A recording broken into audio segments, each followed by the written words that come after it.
So, Padme wants to go with. Amidala wants to send one of her handmaidens to.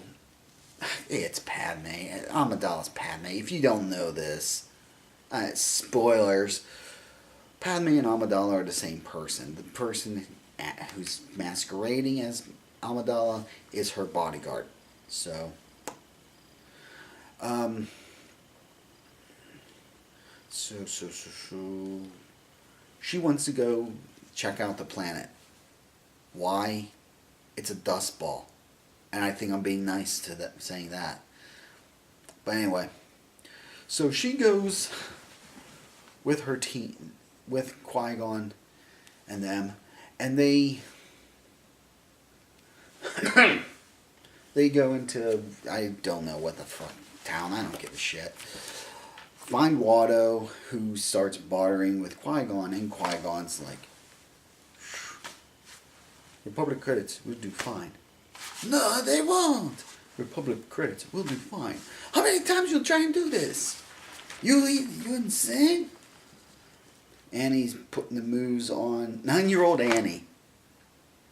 9-year-old Annie's putting the moves on a 15-year-old. And in the book, in the movie, the first thing he asks her is, "Are you an angel?" I think in the book, the first thing he says is, "I'm going to marry you."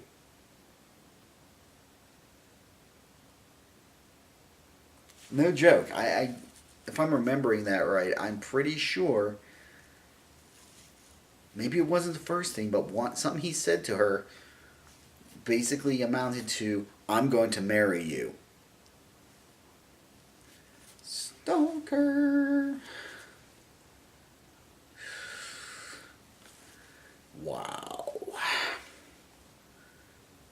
Ah, man. That was... Oh, God. That was just, oof, rough. But hey, what we should have gotten is a...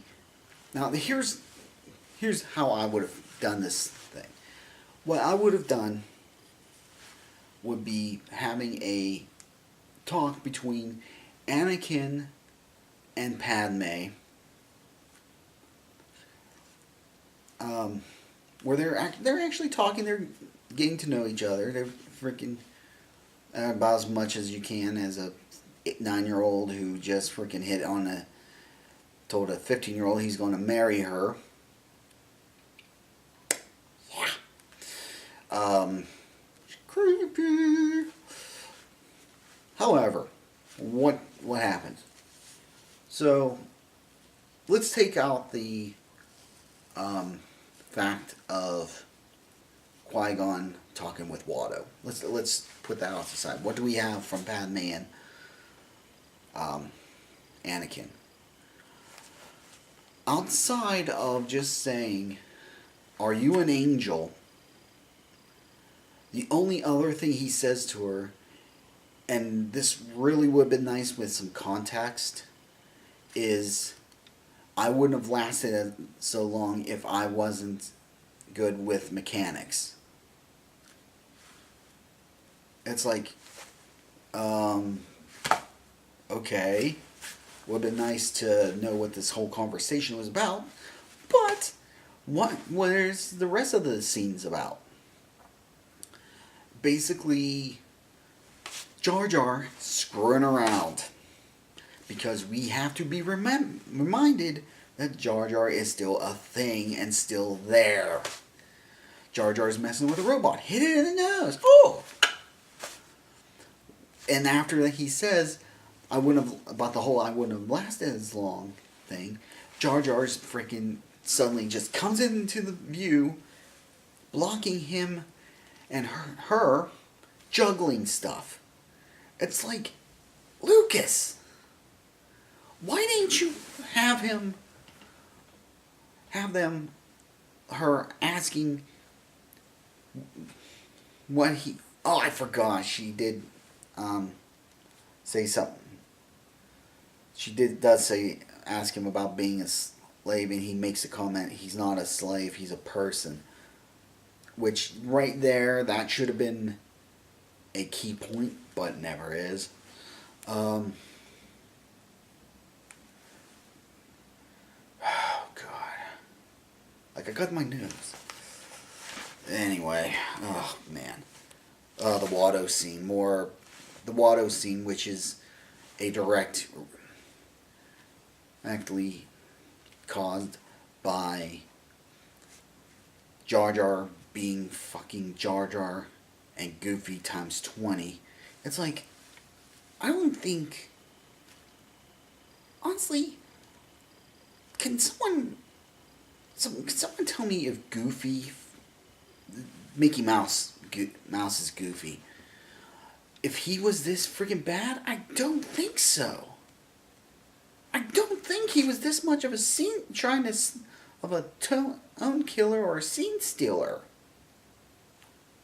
Even in the Kingdom Hearts games, God, this would seriously be like every time they're in the same room together, and Sora's is like having a big heart-to-heart with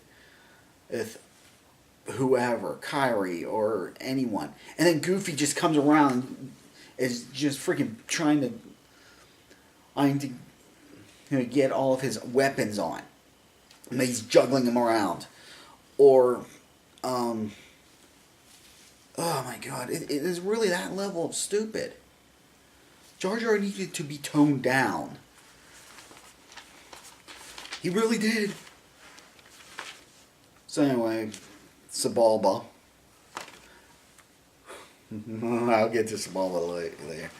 Sebulba was more interesting than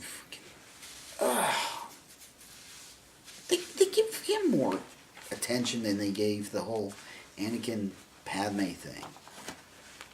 Anyway, we're also introduced, it's also in this point, where we are introduced to probably one of the apparently most badass as Sith Lords. Of course, when you've got your Sith Lords are second to Vader, when your Sith Lords are him, Vader, Sidious, and Dooku, and Sidious and Dooku don't really do anything badass, and Vader. Darth Maul says little, gets his point across, and he has a bunch of balls that does his reconnaissance for him. Awesome shit.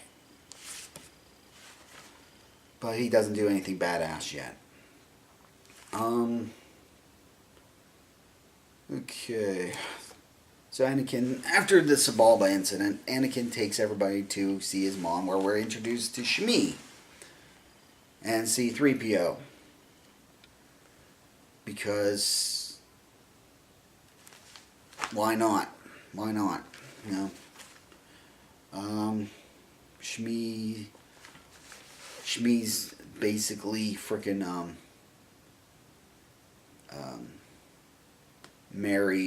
Mother Mary in this thing.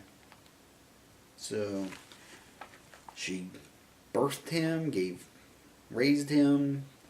No, it wasn't a father. And I don't even want to get into this stupid canon shit. The only thing I would have given anything into, because I hate the extended universe. I'm not gonna lie. There's only one set of books I actually liked before Disney decided to, oh, this doesn't count. Before Disney figured to axe all of that, because they're a bunch of lazy, good-for-nothing assholes who don't know how to goddamn. I'm getting ahead of myself. They should have been waited for the Sham Wars. But the Thrawn trilogy. Heir to the Empire. Can't remember what the second one. And Last Command. I hate that I can't remember what the second book was. I had to be something about the fleet. I can't remember what it was. So anyway, as far as how Anakin was birthed, the original thing was because Sidious and his master were messing with life using the dark side. The light side of the Force said, now originally the light side, the Force said, screw you guys, I'm going to beat you to this, and birthed this, and kind of did a Zeus thing and impregnated Shmi. The latest thing is Palpatine, for some ungodly reason, had a creeper moment and frickin' got Padme pregnant. Not Padme. I'm getting my people mixed up. Shmi. Oh my god. Oh my god, that would have been a whole new can of worms. So anyway, I'm going to say the Force did it. Because the Palpatine thing is stupid. Anyway. So they're trying to figure out how they can get a new hyperdrive engine because theirs is busted. Which is why they had to come to Tattooine to begin with. I kind of glossed over that. So they decide, since Tattooine apparently is the shitty ghetto Vegas, they're going to use the pod racing as a way of getting their stuff. So, Qui-Gon... I'm jumping here. Anakin says he's got a speeder that he built himself. Is this a Mary Sue? No. Kid's grown up in mechanics. He freaking probably, most likely met someone who's worked on these things, so I give that a pass. So anyway, hey, it would help if I was on the right page. So anyway, they decide to use this to, and Anakin, who's also a driver, to go into the Boonta Eve race. So Qui-Gon does his sly criminal thing and gets Watto to not only agree to it, but he also gets Watto to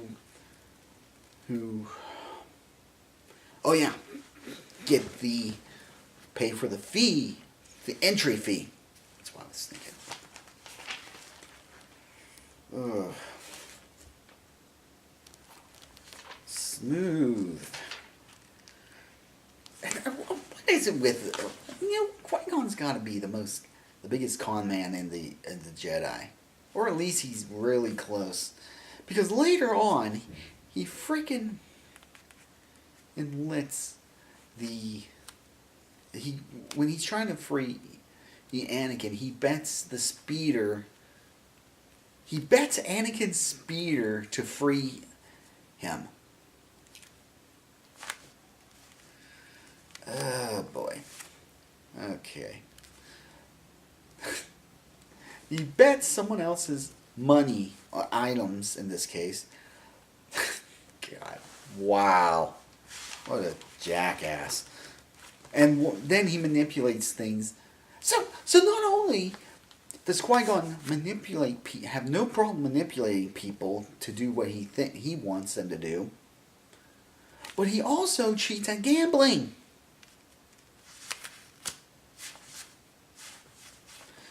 He's a cheater and a Jedi. Think of that. Jedi, freaking jackass. Alright, so... So the race is okay. Oh, and think about this. Let's think about it this way. So, throughout the history of Star Wars,